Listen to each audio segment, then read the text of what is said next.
여러분 잘 오셨습니다. 오늘은 무슨 날인가요? 네, 저희 박상미 라디오는 좋은 책만 읽고 소개한다. 알고 계시죠? 오늘의 책은 오현호 작가님의 행동력 수업입니다.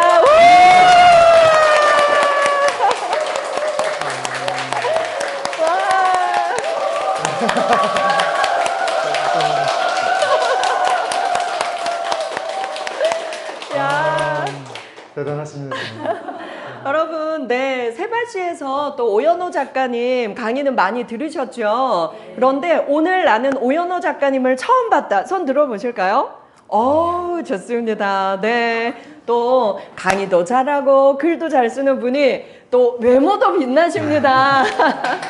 네. 감사합니다. 그래서 오늘은 우리 오연호 작가님의 두 번째 책입니다. 행동력 수업을 우리 현장에서 바로 듣고 어떻게 내 마음에 있는 나의 가능성들을 행동으로 옮기면서 죽는 그날까지 성장해 나갈 것인가 제대로 한번 배워보도록 하겠습니다. 다시 한번 오늘의 주인공 오연호 작가님을 모십니다. 네, 감사합니다.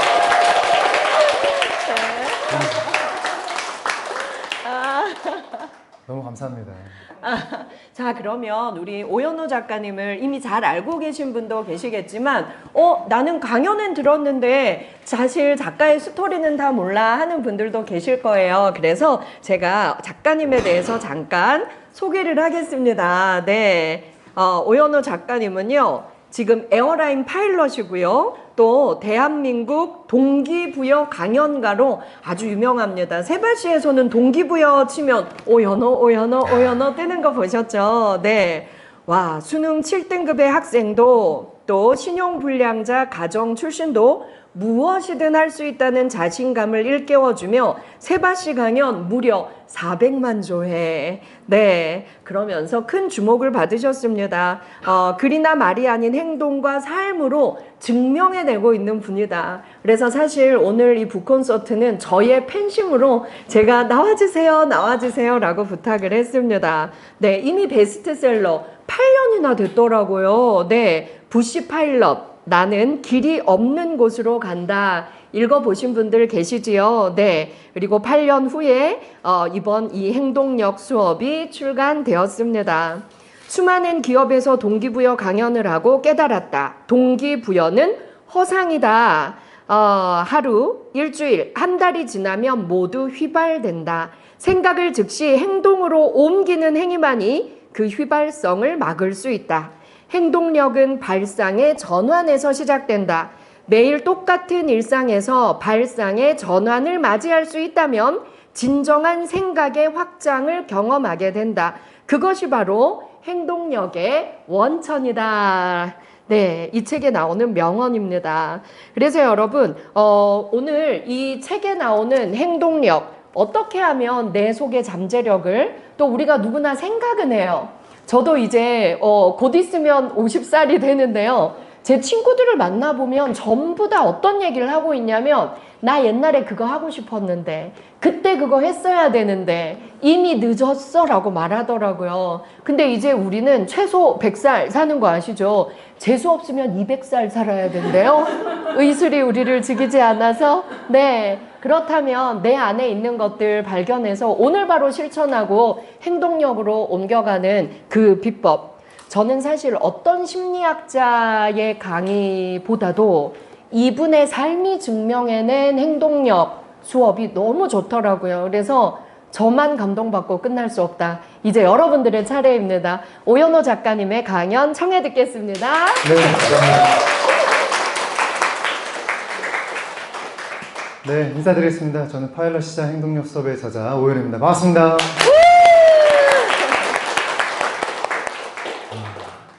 제가 지금 9년 전에 처음 세바시 나왔어요. 그때는 뭐 책을 쓰지도 않았고 제가 뭐 언론에서 알려지지도 않았을 때 그냥 피똥이 같은 때 그 영상이 400만 뷰를 기록을 하면서 갑자기 이제 주목을 받으면서 책과 강연을 하기 시작했습니다. 그래서 이제 그때 이제 세바시에서 강연을 하면서 세바시에서 가장 이름이 많이 언급되는 한 분이 계시는 거예요. 그분이 박상미 교수님이었어요. 그래서 제가 강연을 갈 때만 어떨 때는 저랑 같은 날 같은 장소에서 강연을 한 적도 있었고 그리고 이분이 하시는 일들을 보면서 내가 이분 꼭 한번 도와드리고 싶다, 꼭 한번 같이 한번 일을 하고 싶다는 생각을 항상 하고 있었습니다. 그리고 제가 운영하는 구직 프로젝트 내에서 한 2달 전에 제 책이 이제 출간하는데 어디에 나오면 좋을까요? 라고 물어봤더니 여러분이 박상민 라디오에 출연했으면 좋겠습니다 라고 글을 보내주신 거예요. 그래서 그 오늘의 이 자리가 와서 오늘 이 멋진 자리를 만들어주신 우리 박상민 교수님께 감사의 인사를 먼저 드립니다. 네. 그리고 실제로 박상민 교수님이 제가 일하던 항공사에 비행기를 타신 적이 있어요. 근데 그날 울산을 가던가 했었는데 그날 공황장애 환자가 발생했어요. 공황장애 환자가 발생하면 실제로 이런 긴급 상황이 발생하면은 어떻게 되는지 아세요? 대부분이 다 얼어요. 우리가 긴급 상황이 발생하면은 내가 어떻게 해야지 어떻게 하는지 알고 있어도 실제로는 현실 속에 맞닥뜨리면 대부분 얼게 됩니다. 근데 그때 누군가가 오셔서 그 환자분을 다독이고 위로해 주셨던 분이 박상민 교수님이었어요. 그래서 실제 그 흔들리는 비행기 안에서 환자분을 다독이셨다. 저는 이제 직원분들한테 들은 거예요. 사무장님이 이런 분이 계셨다. 누구냐 물어봤더니 박상민 교수님인 거예요. 알고 보니까. 그래서 굉장히 깊은 인연이 있어요. 근데 이게 실생활에서 이런 사고가 발생했을 때 우리 움직이기가 어렵거든요. 근데 바로 내 두 발이 움직여서 행동하는 게 이게 바로 행동력이에요. 박상민 교수님이 행동력의 대가신 겁니다. 여기 오고 계신 분들이 아마 아까 3분의 2 정도가 저를 처음 보신 것 같아서 짧게 제 소개를 해드리자면 저는 이제 수능 7등급에 반해서 43등이 굉장히 무기력한 그냥 학교 4시에 끝나면 제가 피자 가게에 갔어요. 피자 가게 간 이유가 오토바이 피자 배달 알바라는 고등학생이었어요. 그 오토바이 피자 배달 알바하고 이게 수능 7등급이란 낙인이 찍히잖아요. 제가 돼지고기도 아니고 이 등급이 찍히니까 근데 그때는 몰랐죠. 나중에 커서 안 거예요. 내가 꼭 공부로만이 나를 이렇게 평가했어만 하는가? 라는 생각을 나중에 성인이 돼서 처음 깨달았습니다. 그래서 내가 어떻게 삶을 변화할 수 있을까를 20살 때부터 인간 개조 프로젝트를 스스로 실험해 본 거예요. 그러면서 스스로의 삶을 변화하는 여러 가지 실험들을 많이 했습니다. 그러면서 제가 한 가지 깨달은 게 있는데요. 꿈은 누구나 꾸지만 행동은 누구나 하지 않는다는 것을 제가 깨달았어요. 그러니까 사람들이 버킷리스트가 다 있어요. 나도 책 쓰고 싶은데, 나도 운동하고 싶은데, 나도 뭐 좀 몸을 만들어 보고 싶은데 이 생각은 누구나 하지만 결국에는 행동을 하지 않는다. 왜 행동을 하지 않을까? 그래서 제가 깨달은 게 행동의 첫 번째가요. 공간을 바꾸는 거였습니다. 그 공간이라는 게 뭐냐면요. 인간은 본능적으로 익숙한 곳에만 머물려고 해요. 익숙한 일만 하려고 하고 잘하는 일만 하려고 하고 내가 늘 만나는 사람만 만나려고 하는 거예요. 우리 뇌가 편안한 영역으로 자꾸 이끄는 겁니다. 그래서 이거를 내가 의도적으로 벗어나는 거예요. 내가 새로운 장소에 가고 새로운 사람 만나고 새로운 행동을 의도적으로 하는 거예요.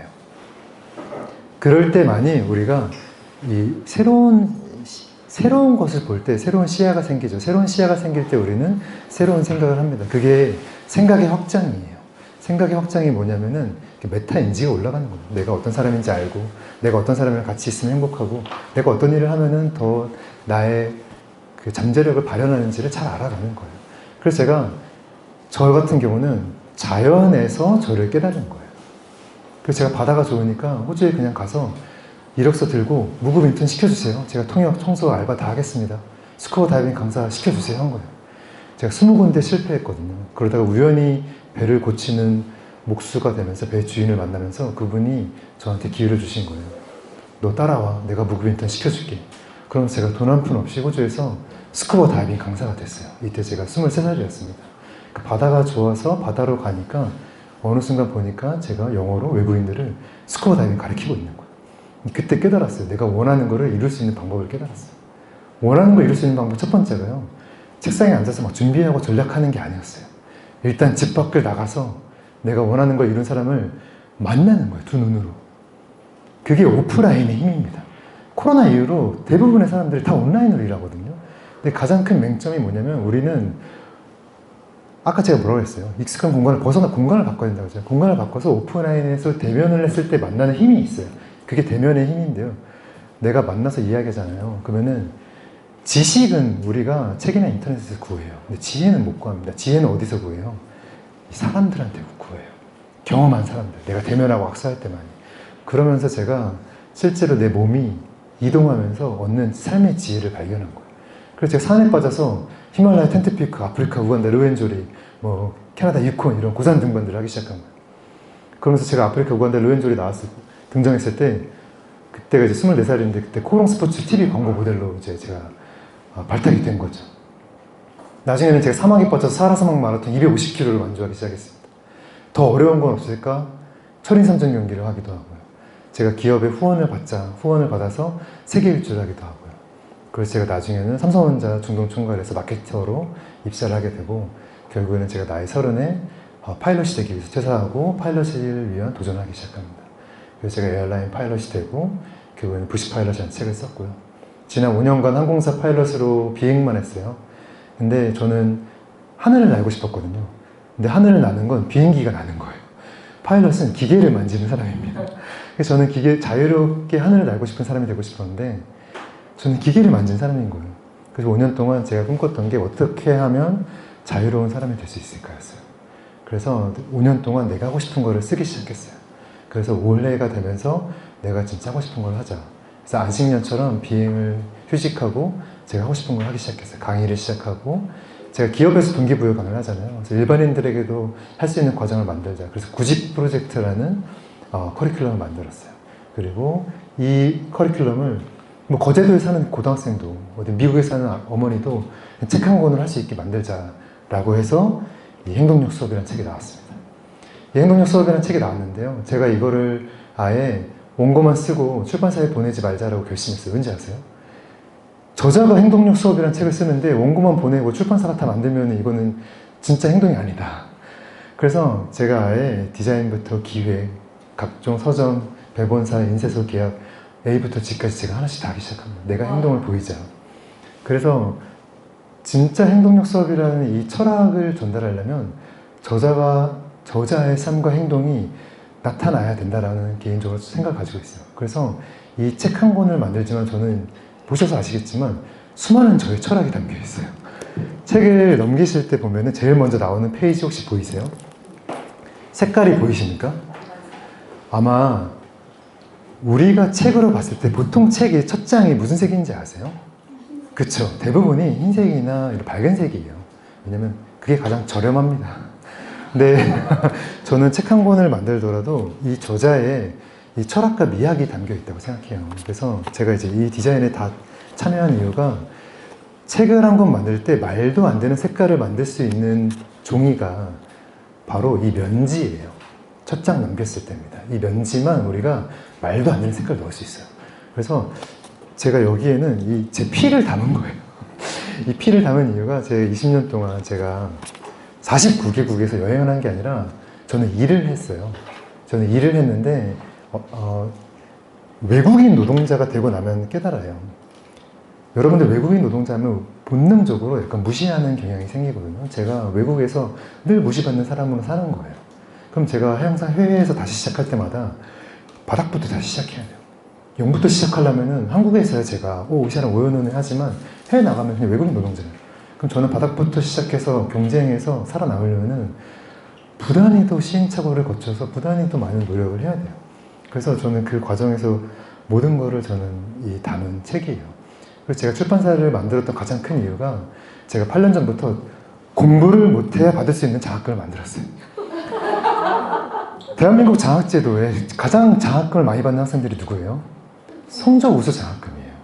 근데 생각해 보세요. 공부 제일 잘하는 학생들 다 어디 살아요? 서울 살잖아요. 대치동 살잖아요. 고급 교육을 받으면 성적이 좋은 게 당연한 거예요. 근데 왜 성적이 좋은 학생들한테 줘야 되죠? 말이 안 되는 거예요. 대치동 사는 아이들은 돈이 필요가 없어요. 제가 장학금 주면 그걸로 아이폰 산단 말이에요. 바로 다음날. 그 장학금이 필요가 없단 말이에요.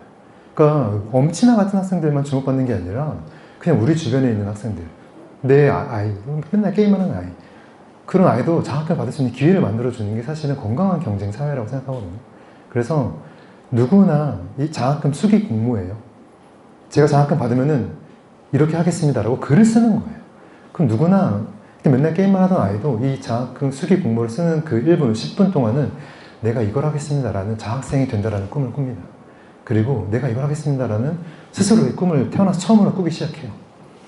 그렇게 시작한 프로젝트예요.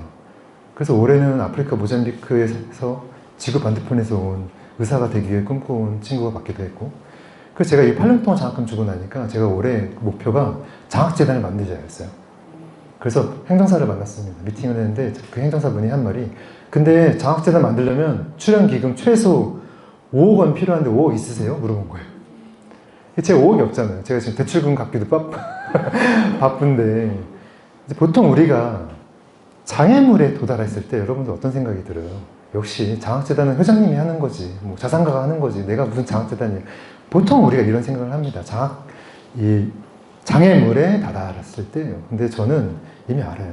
수 없는 도전들을 하면서 깨달은 거예요. 저는 제가 제일 잘하는 것 중에 하나가 그냥 될 때까지 합니다.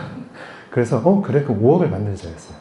5억을 만들려면 제가 강연을 한다고 해서, 비행을 한다고 해서 만들 수 있는 게 아니에요. 상품을 만들자 했어요. 제가 삼성전자에서 일할 때도 항상 꿈꿨던 게 나만의 상품을 만들자 했고, 그래서 책을 만들자. 이게 저는 책을 반드시 베스트셀러로 만들 거예요. 만들어서 5억의 수익을 만들자마자 기부해서 장학재단을 만드는 게 제 올해의 목표입니다. 그래서 네, 감사합니다. 제가 제 그 자산가 친구가 있어요. 이 계획을 친구한테 얘기했어요. 그 친구 한 말이, 야, 현우야, 근데 무슨 말인지 아는데 일단 너희 가족, 너희 집 일단 다 갖추고 해도 돼. 2년은 해도 되고 3년은 해도 괜찮아 하는 거예요. 전 알아요. 제가 예전에 22살에 무전여행 했었거든요. 한 달을 무전여행 했어요. 그래서 그때 100명의 사람들을 만났어요. 할아버지, 할머니, 누나. 그분들이 매일같이 했던 한마디가 뭐 대단하다, 힘들지 않아? 이게 아니었어요. 나도 너희처럼 자전거 여행 해보고 싶었었는데 이거였어요. 이걸 매일 들어요. 그때 저는 깨달았어요. 왜 별거 아닌데 왜 안 하지? 이거였어요. 내가 하고 싶은 게 생기면 지금 하자. 나중에 돈을 벌어서 해야지. 아이들 시집 보내고 해야지. 대학 가서 해야지 하다 보면 꿈이 멀어져 있다는 거를 이 똑같은 한마디 50명 하는 이 매일매일 듣다 보니까 깨달은 거예요. 그래서 저는 알아요. 제가 나중에 자산가가 되고 진짜 성공해서 자산이 많으면 장학재단 만들 생각이 없어요. 돈이 아깝잖아요. 5억 안 아까워요? 얼마나 아깝겠어요. 내가 힘들게 벌었는데. 이 아까운지를 모를 때 해야 저는 한다는 걸 저는 알아요. 그래서 제가 이거 오래 하는 거예요. 근데 되게 허망한 꿈 같잖아요. 너가 이거 할 수 있을 것 같아 생각하잖아요. 근데 저는 알아요. 제가 항상 7등급이잖아요. 나 대학 갈 거야. 나 삼성전자 있어야 할 거야. 나 파일럿 할 건데. 나 250km 마라톤 뛸 건데. 할 때마다 사람들이, 야, 그거 네가 할 수 있을 것 같아? 뭐 이거 아무나 하는 줄 알아? 항상 이랬어요. 근데 제가 하고 나면 뭐라고 하는지 알아요? 야, 현우야, 근데 그거 어떻게 했어? 이렇게 물어봅니다. 그래서 저는 알아요. 너 미쳤어? 이렇게 물어본다는 건 제가 지금 잘하고 있다는 거예요. 여러분 혹시 미쳤다라는 질문 혹시 많이 들어보셨나요? 잘하고 있는 겁니다. 세상은 저는 그렇게 생각해요. 또라이들이 움직여요. 이상한 행동하는 사람들이 세상을 바꾸고 혁신을 이룹니다. 그래서 주변에 여러분들 집에 한 명씩 다 있지 않아요? 공부 안 하고 또라이 같은 학생들 있으면 오히려 공부 안 하냐? 막 그런 이야기 할 필요 없어요. 독특한 사람들 있으면 오히려 칭찬해주고 한번 격려해 보세요. 한번 안아보고, 그러면 그런 사람들은 오히려, 독특한 사람들은 오히려 한번 인정해주고 안아줄 때 그제서야 그 잠재력이 폭발합니다. 왜냐면 저는 알아요. 그게 저였거든요. 제가 1000명, 100명, 1000명에게 장학금 주면은 이 친구들이 20년 지나서 10,000명, 10만 명 주는 장학금을 주는 사람이 된다는 걸 저는 알아요. 왜냐면 20년 전에 저였거든요. 제가 장학금 콜렉터였어요. 장학금을 받으려고 부단히 노력했거든요. 근데 처음으로 장학생이 되고 깨달았어요. 나는 나중에 성인이 돼서 장학금 주는 사람이 돼야지가 제 20대 때의 목표였어요. 제목이 행동력 수업이잖아요. 여러분들 다 아실 거예요. 나도 운동해야지. 나도 다이어트 해야지. 가장 못하는 가장 큰 이유 혹시 뭔지 아세요? 우리가 목표를 설정하였으나 가장 실패하거나 꾸준히 못하는 이유, 첫 번째가 혼자 하기 때문이에요. 우린 대부분 혼자 시도하려고 하고 혼자 하면 안 돼요. 우리가 생각해 보세요. 내가 아무리 잘나고 아무리 뭔가 잘해도 내 일을 크게 만들려면은 타인과 함께 해야 되고 타인의 도움을 받아야 되고 절대 저는 혼자 할 수 없어요. 인간은 연대하는 동물이에요. 연대할 때 그 힘을 발휘합니다. 그래서 제가 구직 프로젝트를 만들었을 때 만든 게, 제가 기업에서 5만 명에게 동기부여 강연을 했단 말이에요. 5만 명에게 동기부여 강연하면은 그날은 나도 이거 해야지, 나도 이거 해야지. 한 달 후에 만나면 다시 원점으로 돌아가 있는 거예요. 그래서 구직 프로젝트를 만들 때 제가 매일 새벽 5시에 제 레터를 보내요. 눈 뜨고 일어나자마자 글을 읽습니다. 근데 마지막에 미션이 있어요. 오늘 새로운 한 가지를 반드시 해야 하는 미션이에요. 우리가 살면서 매일 굳이 새로운 한 가지를 계속 하잖아요. 계속 한 가지 할 때 기회를 발견합니다. 왜 기회를 발견하냐? 기회라는 게 이거 하면 돈을 번대, 이거 하면 성공한 데가 아니에요. 남들이 좋다고 하는 거를 본능적으로 거부하세요. 남들이 대단하다고 하지 않는 거, 그것을 굳이 내가 기회라고 바라보는 거예요. 저는 그게 진짜 기회라고 생각합니다. 남들과 다르게 바라보는 시선이 있다면 우리는 매일 똑같은 하루를, 반복적인 하루를, 지루한 하루를 조금은 생동감 있게 만들 수 있어요.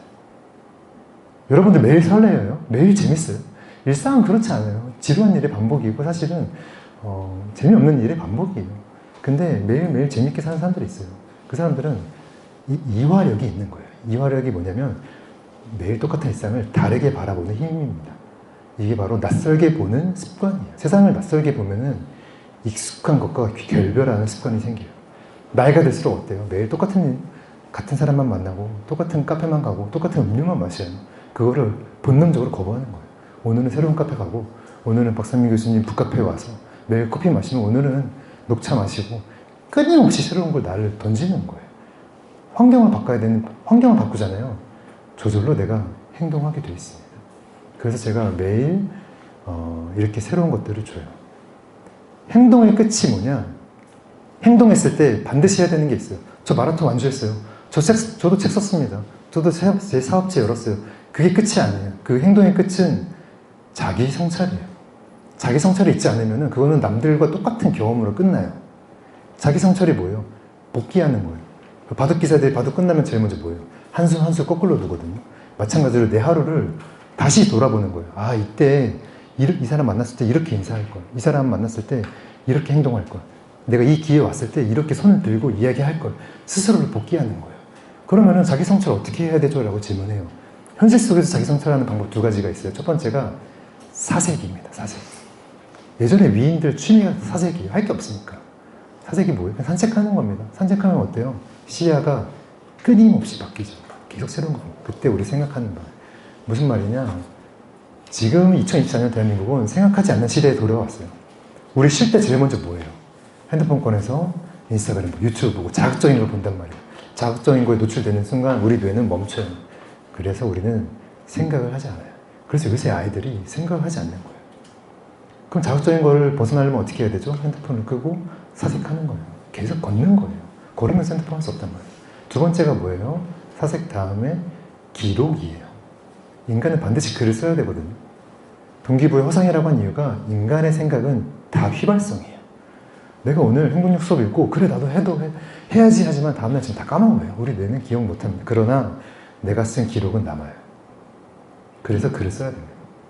글을 쓰면은 결국에 여러분의 책이 나오거든요. 이게 나만의 언어로 내 삶을 기록하는 행위예요. 나만의 언어로 내 생각을 기록하면 나만의 세상이 완성이 됩니다. 그게 나만의 세상을 이게 어떻게 보면 인생의 정답이에요. 인생의 정답이 있으면 다 정답대로 살겠죠. 그럼 너무 쉽겠죠. 정답이 없는 가장 큰 이유가 우리 성격, 환경, 배경 다 다르기 때문입니다. 그럼 내 삶의 정답은 누가 알려주는 게 아니라 내가 끊임없이 실험하는 거예요. 내가 실험하지 않으면 나는 타인이 만든 정답대로 따라가는 거예요. 이렇게 하면 성공해, 이렇게 하면 돈 벌어, 이렇게 하면 행복해. 그것도 사실은 타인이 만든 정답이에요. 근데 시험지가 다 다른데 타인의 정답대로 따라가면은 당연히 행복할 수가 없는 겁니다. 그래서 제가 굳이 힘들지만 굳이 제가 만드는 거예요. 직접. 하나하나. 이게 바로 나만의 세상을 만드는 겁니다. 그래야 내 철학이 온전하게 독자들에게 전달될 수 있는 거예요. 100%로 전달하기 위해서는 제가 하나부터 10까지 다 손을 거쳐야 다른 사람의 그 의견이 들어간 게 아니라 제 의견을 전달 가능한 겁니다. 그래서 여기 들어간 거였고. 그래서 오늘 제가 거의 1년 동안 90프로젝트, 거의 1년 커리큘럼, 거기 오신 분들이 이렇게 멀리서 오신 거예요. 그래서 여기 이 앞줄에 계신 분들은 사실은 저랑 계속 같이 하고 있어요. 그래서 이분들은 실제로 매일 기록을 하고 있어요. 근데 매일 기록을 하면 첫 번째 변화가 뭐냐면 내가 어젯밤에 생각을 정리하잖아요. 내가 어젯밤에 내 생각을 정리했기 때문에 나는 내 말이 간결해져요. 그래서 인간은 글을 써야 되는 겁니다. 그래서 행동의 끝은 뭐예요? 자기 성찰인데 자기 성찰에서 우리가 당장 할 수 있는 게 사색하고 기록하는 겁니다.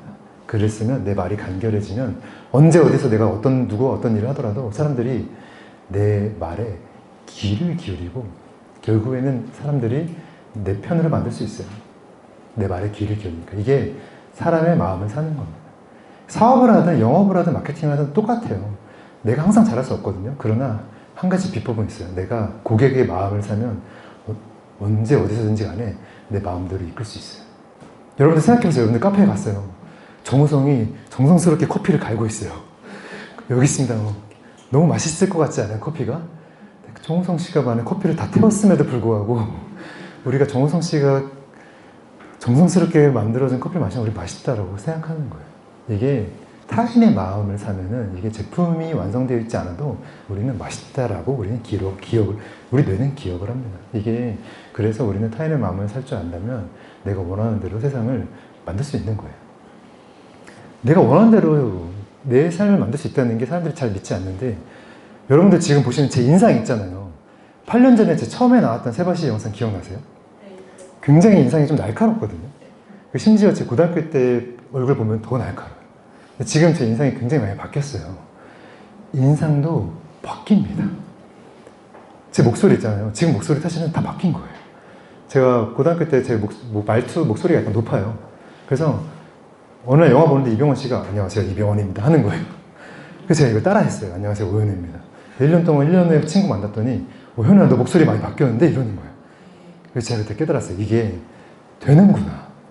바뀐다는 거를 저는 알아요. 그래서 그럼 재밌는 거죠. 지금의 제 모습은 다 페이크예요 사실은. 다 만들어진 거예요. 그래서 제가 제일 잘하는 게 누군가 만나면 그 사람의 장점을 훔치는 거예요. 이 사람은 앉아있을 때 허리를 펴고 있는데 이 사람은 말할 때 눈이 빛나는데 이거를 다 기억했다가 다 따라해요.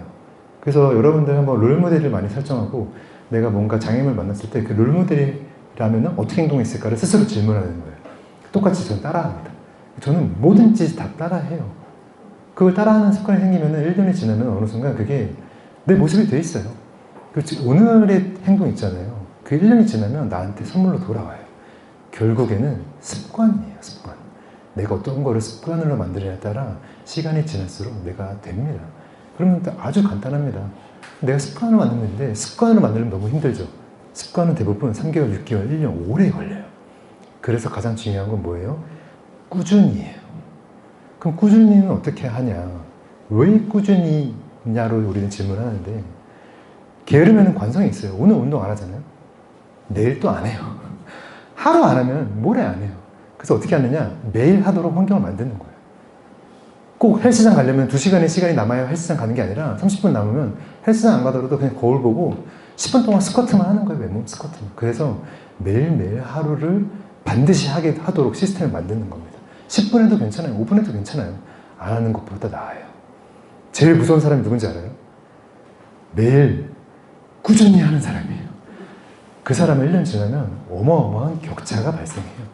그게 제일 그래서 무서운 겁니다. 꾸준히 하는 사람이. 두 번째가 뭐냐면요. 세 번째가 공표하는 거예요. 공표에는 힘이 있습니다. 사람들은 내가 말하면 막 부끄럽다고 생각하고 내가 막 허풍친다고 착각하거든요. 그렇지 않아요. 말에는 힘이 있어요. 사람들에게 매일 이야기해보세요. 저는 이거 하겠습니다. 저는 이거 할 거예요. 저는 이거 할 거예요. 매일 똑같은 말을 한마디를 매일 하잖아요. 그 분야에 전문가가 돼요. 한 가지 말을 매일 하면 사람들이 말만 듣는 게 아니라 피드백을 줘요. 의견을 줍니다. 그러면서 우리는 전략이 만들어지는 거예요. 그래서 제가 계속 이야기하는 게 나와 철학이 비슷한 사람을 같이 하세요. 많이 두세요. 그래서 구직 프로젝트 하는 제 첫 번째가 그룹을 만들어요. 사람들 그룹을 다 만들어줍니다. 1기, 2기 막 그룹 만들어주면은 그 어떤 기수는 50명 있고 어떤 기수는 100명 있어요. 그 안에 또라이 같은 분들이 한 명씩 꼭 있어요. 그러면은 사람들은 어디서 동기부여를 얻느냐? 그 또라이 같은 분들의 새로운 해석을 보고 이렇게도 할 수 있구나.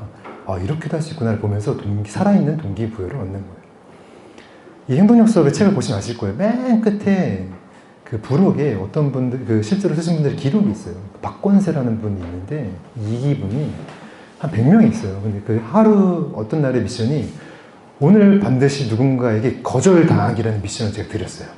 거절당하기가 뭐냐면, 길거리 지나가다가, 저 생일인데, 저 생일 축하, 허그 한번 해주세요. 그 사람들이 뭐라 그래요? 모르는 사람. 싫은데요? 이런단 말이에요. 당연하죠. 거절당하면 그날 미션 성공한 거예요. 실패에 도전하는 거예요. 실패하면 성공한 거예요. 그러니까 어떤 분이 뭘 어떻게 했냐면 그거를 매일 가는 식당에 들어간 거예요. 라면 한 봉지를 들고 왔습니다. 사장님한테 물어봤어요. 사장님, 저 이거 라면 하나 끓여주세요. 사장님이 뭐라고 했을까요? 이상한 표정을 보더니 인상 쓰면서 알겠어요. 자리에 앉으세요 한 거예요. 그래서 그 사장님이 진짜 라면 끓여주셨어요. 그래서 그분이 되게 난처했어요. 당연히 거절당하려고 했는데 너무 난처한 거예요. 그래서 그 라면 한 그릇을 사진을 찍어서 저희 그 그룹 방에 올린 거예요. 그 사람들이 거기서 놀란 거예요. 모르는 사람한테 거절당하라고 하니까 안 하려고 했는데 이 사람은 라면 한 그릇을 먹고 있네? 이 사람 진짜 미쳤다. 나도 어떻게 해볼까 하고 행동으로 옮긴 거예요. 나머지 99명이. 이게 바로 살아있는 동기부여라는 거예요. 그래서 내가 원하는 게 있으면 혼자 하면 안 되는 겁니다. 팀을 만들고 그룹을 만들 수 없으면 그 그룹에 내가 들어가는 거예요. 철학이 비슷한 사람 안에. 그래야 우리는 서로서로 공표하고 서로서로 대화하고 내 꿈을 함께 나눌 때 응원자가 생기고 격려하고 서로가 서로를 감시자가 되는 거예요. 그럴 때만이 우리는 행동력이 배로 늘어납니다. 그래서 그게 바로 공표의 힘이에요. 여기 계신 분들 중에서도 있어요. 여기 앞에 계신 이 박선정 님이 약간 그 또라이 같은 분인 거예요. 그래서 제가 이분 처음 만났을 때 그 구직 프로젝트의 잔다르크라고 불렀거든요. 이분이 남들이 다 안 하고 있을 때 지하철에서 막 사람들 많고 막 누군가 도와줘야 되는 사람이 있는데 잠깐 막 자리 비켜주세요 막 소리친 거예요. 그러니까 남들이 다 안 하고 있는 행동을 굳이 하는 거예요. 이게 바로 제가 말하는 행동력이에요. 제가 수능이 7등급이잖아요. 저희 부모님이 이혼하셨잖아요. 저희 아버지가 신용불량자였죠. 이렇게 대한민국 사회에서 이렇게 잘하잖아요. 사람들이 좋게 안 봐요. 이게 현실입니다. 저는 뭘 해도 느리잖아요. 성적이 안 좋잖아요. 이런 학생들은 하고 싶은 마음이 안 들어요. 왜 그러겠어요? 뭘 해도 성적이 안 좋으니까. 성적이 안 좋으면 사람들이 주목하지 않으니까. 그러면은 의지력이 올라갈 수가 없어요. 그래서 잘 못하는 아이들이, 주목받지 못한 아이들이 더 안 하는 이유가 그거예요. 칭찬을 들을 기회가 없습니다. 그러니까 저 같은 사람이 성인이 돼서 뭐 기회를 찾을 수가 없는 거예요. 내가 아무리 열심히 해도 똑똑한 아이들, 돈 많은 아이들이 따라갈 수가 없는 거예요. 그래서 제가 히말라야에 도전하고 스쿠버 다이빙 강사가 도전하고 막 끊임없이 도전하면서 깨달은 거예요. 7등급도 1등급을 이길 수 있는 방법을 깨달았어요. 뭔지 아세요? 내가 남들보다 기회만 많이 잡으면 얼마든지 앞설 수 있는 거예요. 기회를 많이 잡을 수 있는 가장 좋은 방법이 뭔지 알아요? 저는 남들이 안 하려고 하는 것만 했어요. 하지 말라고 하는 것만 했고 너 못해. 그럼 더 좋아서 막 했어요. 그러면 그 분야에 제가 1등이 되는 거예요. 근데 우리가 착각하는 게 남들은 다 좋다고 하는 것만 쫓아요. 거기는 병력현상처럼 수많은 경쟁 속에 싸워야 돼요. 근데 저 같은 사람은 남들이 안 하려고 하잖아요. 여기서 처음 1등 해요. 내가 처음 1등 하잖아요. 그 기분이 말도 안 되게 좋아요. 그러면 어떻게 하면 1등 하는지를 배워요. 그러면 저는 다음부터 그것만 하는 거예요. 그러면은 삶에도 내가 잘할 수 있는 방법, 주목받을 수 있는 방법, 내 걸 만들 수 있는 방법이 수없이 많다는 거를 하나씩 배워가는 거예요. 그래서 제가 아까 이야기한 거예요. 남들이 좋다고 하는 거를 본능적으로 거부하세요. 공부 못해도 괜찮아요. 내가 지금 잘하는 거 없어도 괜찮아요. 나는 내가 남들이 주목하지 않아도 내가 좋아하는 거 꾸준히만 하면은 1년, 2년, 3년 지나면 다 나한테 선물로 기회로 돌아오는 겁니다. 그래서 저희가 남들이 안 하려고 하는 것만 하잖아요. 그래서 제가 마라톤 한 번도 안 해봤는데 250km 마라톤 내가 신청한 거예요. 마라톤 한 번도 안 한 사람이 250km 마라톤 성공할 수 있을까요? 완주할 수 있을까요? 당연히 못한단 말이에요. 사람들이 뭐라고 얘기하냐? 나 마라톤 해봤는데 야 나는 하프 나가는데 1년 걸렸어. 풀 코스 뛰는데 2년 걸렸어. 너 마라톤 한 번도 안 했는데 내가 해봤는데 너 안 돼. 대부분이 이렇게 이야기하는 거예요. 그러면 저는 오히려 더 웃죠. 그래? 그럼 더 해야지 하고 결제했어요. 근데 참가비가 450만 원이에요. 절대 하면 안 되는 거예요. 미친 대회입니다. 결제하고 깨달았어요. 저는 마라톤 한 번도 안 해봤다는 거. 놀라운 게 뭔지 알아요? 인간은 하려고 하는 것들, 안 되는 것들 있잖아요. 여러분들 바로 할 수 있는 마법 같은 능력 뭔지 알아요? 돈을 쓰세요. 돈을 안 쓰니까 우리가 안 하는 거예요. 돈을 쓰잖아요. 제일 먼저 무슨 생각 들어요? 돈 아까워요. 결제하는 그 순간까지도 수없이 고민합니다. 내가 이거 한다고 성장할까? 내가 이거 한다고 얻을 수 있을까? 내가 이거 한다고 진짜 변할 수 있을까? 이런 쓸데없는 생각을 계속 해요. 근데 왜 생각해보세요. 내가 명품 가방을 사는데 몇백만 원, 몇천만 원 쓰는데 내 자신의 새로운 경험을 하는데 이 돈을 안 쓴다는 건 좀 말도 안 돼요. 돈을 어디다 써야 돼? 물건에 쓰는 게 아니에요. 사물에 쓰는 게 아닙니다. 돈은 내가 경험할 수 있는 거야. 내가 새로운 나로 변화할 수 있는 거는 돈을 아끼면 안 돼요. 그래서 우리가 여행 왜 가요? 새로운 것을 보고 새로운 것을 먹고 새로운 누군가를 만나기 위해서 가잖아요. 그래서 우리 여행을 꿈꾸는 거예요. 항상. 근데 우리의 가장 큰 실수 뭔지 알아요? 여행을 가는데 자꾸 타인의 의견을 물어봐요. 어디가 좋아요? 어디가 맛있어요? 막 리뷰 묻는 말이에요. 그래서 가장 많이 하는 실수가 뭐예요? 새로운 걸 보기 위해서 여행 가는데 남들이 좋다고 하는 리뷰가 높은 남들이 가는 식당을 가고 남들이 사진 찍은 곳에서 똑같이 사진 찍고 남들이 다 좋다고 하는 숙소에서 머무는 거예요. 남들과 똑같은 걸 보는 거예요. 계속 똑같이. 이게 가장 큰 실수예요. 2024년에 시간이 갈수록 대한민국의 이 트렌드가 나오는데 많은 사람들이 취향이 사라지고 있는 거예요. 취향이 사라지고 있다는 게 뭐예요? 여러분들 밥 먹으러 갈 때 제일 먼저 뭐 봐요? 리뷰 본단 말이에요. 맛집 찾는단 말이에요. 근데 여러분들 이거 아세요? 그 리뷰 다 돈 주고 산 거 알아요? 그게 다 광고사가 만든 거예요. 대부분이. 모르셨죠? 여러분들 질문 드릴게요. 여러분들 식당 가서 맛있는 거 먹어요. 그 네이버 지도 가서 리뷰 적으세요? 안 적잖아요. 근데 맛집의 리뷰는 어떻게 몇백 개, 몇천 개가 될까요? 우리는 안 적는데 다 돈 주고 샀기 때문입니다. 그러면은 근데 우리가 그 리뷰를 보고 결정한다? 무슨 말이에요? 누군가가 만들어낸 정답을 우리는 나도 모르게 무의식적으로 끌려가는 거예요. 무섭지 않아요? 이게 지금 2024년의 오늘이에요. 그래서 제가 끊임없이 얘기하는 겁니다. 행동력이 왜 필요하느냐? 남들이 좋다고 하는 걸 따르지 말고 결국에는 내 취향을 찾는 거예요. 내 취향을 찾으려면 어떻게 해야 돼요? 남들이 하라고 하는 거 말고 내가 실험을 하는 겁니다. 이렇게 하면 안 돼? 이렇게 하면 더 좋지 않을까? 그래도 해볼래. 여러분의 생각이 대부분 맞아요. 여러분이 생각하고 있는 게 정답입니다. 누구한테 물을 필요가 없어요. 저지르십시오. 대부분 그게 시간이 지나면 그게 맞아요. 제가 둘째가 태어났어요. 임신을 했단 말이에요. 제가 어디서 아이를 낳았는 줄 알아요? 저희 집에서 아이를 낳았어요. 정말 미친 생각 같지 않아요? 집에서 왜 아이를 낳지? 이런 저 사람이 좀 돈이 없나? 막 이런 생각 한단 말이에요. 제가 A 산부인과 갔는데 제왕절개율이 70%예요. B 산부인과 갔는데 제왕절개율이 30%예요. B 산부인과는 건강한 사람만 갈까요? 제왕절개 많이 하면 많이 할수록 누가 이득이죠? 그렇죠. 병원이 이득인 거예요. 빠르고 쉽고 편하게 낳잖아요. 아이를 낳으려면 최소한 12시간, 24시간 진통의 시간이 누가 기다려요? 안 기다리죠. 그래서 제가 둘째 낳을 때 병원 가는데 아직 예정일 11일이 남았는데 의사 선생님이 이렇게 얘기하는 거예요. 오, 지금 아이가 막 나올 것 같은데요? 오늘 입원하시죠? 오늘 나출하는 거예요. 대부분 무슨 생각 들어요? 침 안 갖고 왔는데 알겠습니다. 입원할게요. 이런단 말이에요. 이 사람은 전문가니까. 저희는 알아요. 저희가 아직 이슬이 비치지도 않았고 자궁문이 열리지도 않았고 아직 11일이 남아서 오늘 안 나올 거 아는데 선생님 오늘 안 나올 거 아시죠? 물어봤단 말이에요. 근데 알고 그날이 언제냐면은 그 선생님 당직일이에요. 당직일이니까 그날 당연히 얼른 수술해서 나오면 훨씬 편하잖아요. 사실 그때 저희 아이는 그로부터 11일이 지나서 나왔어요. 그래서 저희가 병원도 의사도 사실은 산모나 아이를 가장 먼저 생각하는 곳이 아니다. 우리 어떻게 하면 편하게 나올 수 있을까? 동물이나 여러분들 고양이나 강아지 어디서 새끼를 낳아요? 다 자기가 가장 편안한 공간에서 낳아요. 근데 유일하게 인간만 낯설고 막 불빛 켜지고 막 사람들 떠들고 막 그런 곳에서 낳아요. 인간만. 그래서 집에서 낳은 저희 아내가 했던 첫 마디가 자기는 진짜 출산하면서 너무 황홀했대요.